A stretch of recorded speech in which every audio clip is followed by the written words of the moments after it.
I love K-pop Demon Hunters. I was obsessed with it. I've watched it at least 4 times. Amy, it's so great to meet you. I wish it was in person, but I'm so happy to talk to you. Let's just jump right into it. Who will you follow? It's powerful, it's timely. I'd love to know what you are hoping or what you think the message is behind the song and how it sets the tone for Sanctuary, the album. I mean, the song's about breaking through. Like, I feel like today we are just surrounded by lies coming from every direction. So for me, Who Will You Follow is about that. And it was kind of inspired thinking about social media. You know, when all your faith in reality fades away, who will you follow? Like, who will you follow if you don't even know what's true, you know? Yeah. And what's real. So I guess, like, coming to the heart of, like, what is real and where we find each other as human beings is sort of a theme for me in general, you know? But now more than ever, that just feels right on. Well, I want to talk about the album. Comes out June 5th, and I think it was something like a 3-year process. Yeah. Creatively, right? So what was it that you were seeing, experiencing, feeling that bled into the music that will be on this album? That's really hard to do. So much. I mean, you live in the world I do in 2026.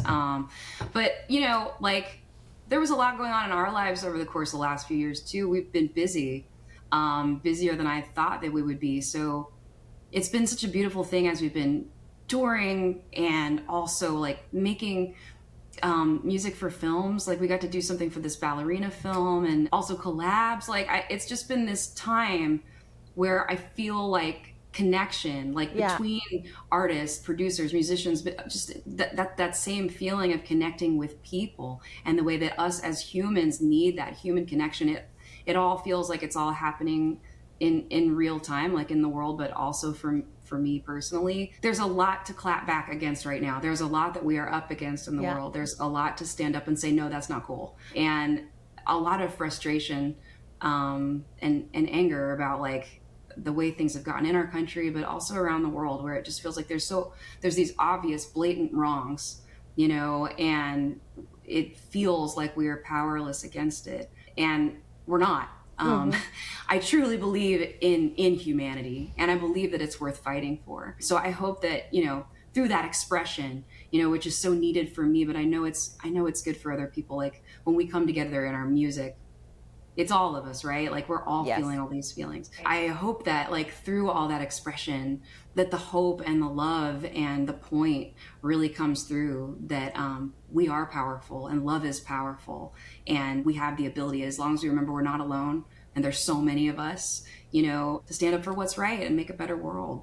Well, there's no better place that reflects the things that you've just shared than like at a concert. You're going on a huge tour. You get to be with fans, experiencing the music together, but also with other artists, Spiritbox, Nova Twins, Poppy. Talk to me about the camaraderie, not just between you and the audience, but with the other artists and being like with all these women who are rocking out together, sharing together.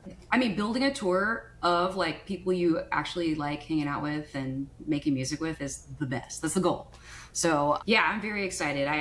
The US tour is Spiritbox and Nova Twins.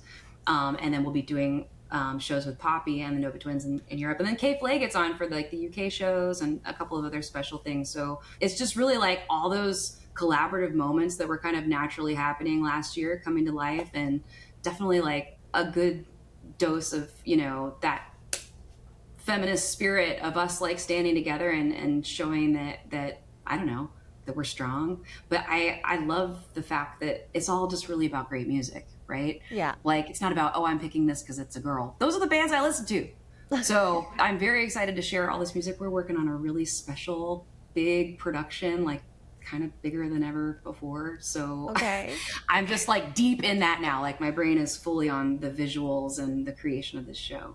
Okay, so I mean, thank you for the teaser. I get the sense that you're You're maybe not going to share too much more because you're still working on it. But I will say we will, in Canada, get to see it. Toronto and Montreal are two of the stops.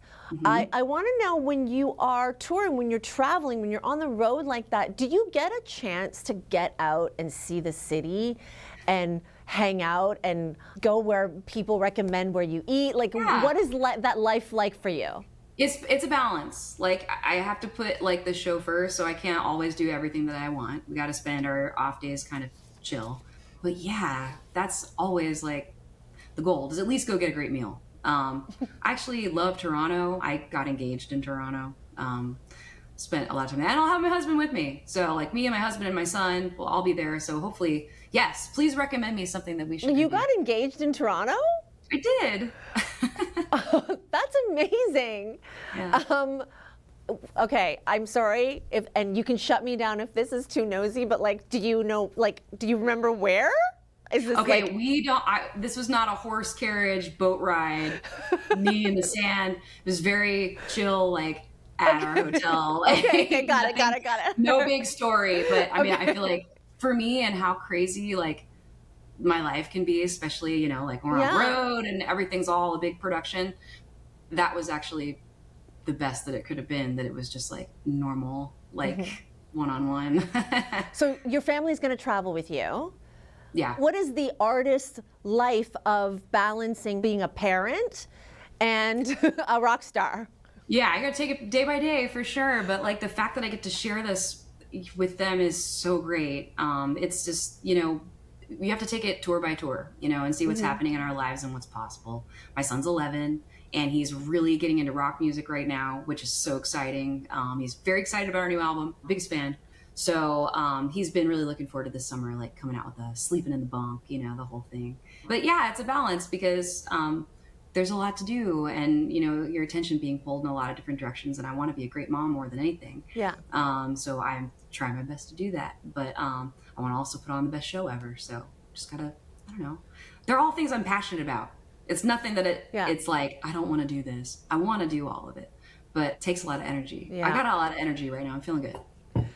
I'm interested in what you said about like your son discovering rock or getting more into rock, because it's been a year since The Rehearsal, right? Oh yeah, yeah. And Bring Me to Life, like streaming numbers, finding a whole new generation of fans and listeners who may not have been around when it was released in 2003. Yeah.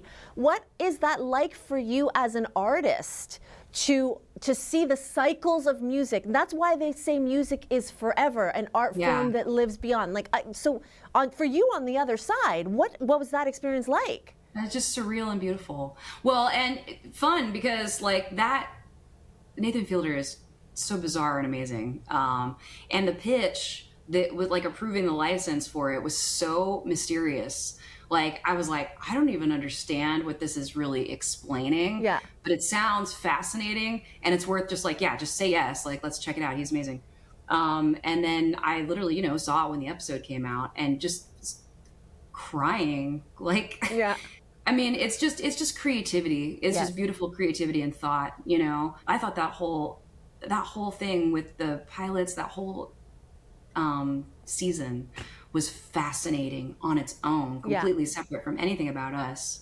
It's something that I would have watched myself. But the fact that he tied us into it like that was so cool, beyond like so cool. But to your point about like new fans and meeting people in the next era, that is the dream. I would have said that was my dream if you asked me 15 years ago, you know, that we could really be a band that beyond, you know, the first album and the first moment and all those things could be continuing to make new fans, you know, in the future like that, like this many years later. It's just, that's the dream.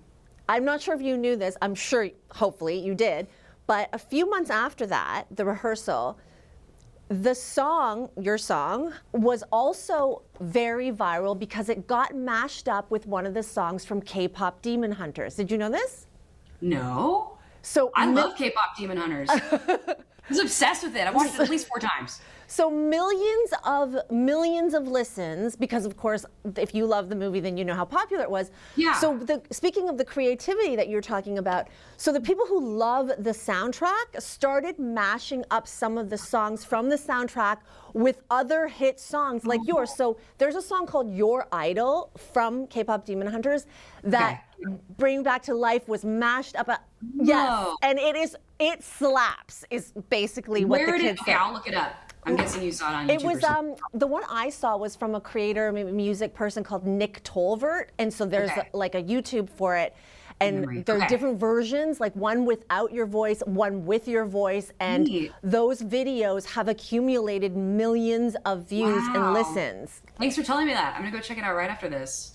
So I think that that's what I wanted to say, is that I think that as a musician, it's so great that your music is timeless and also open. Like, you know, when you think about it's K-pop like it's never really and Evanescence, Well, and it's like it's never really done.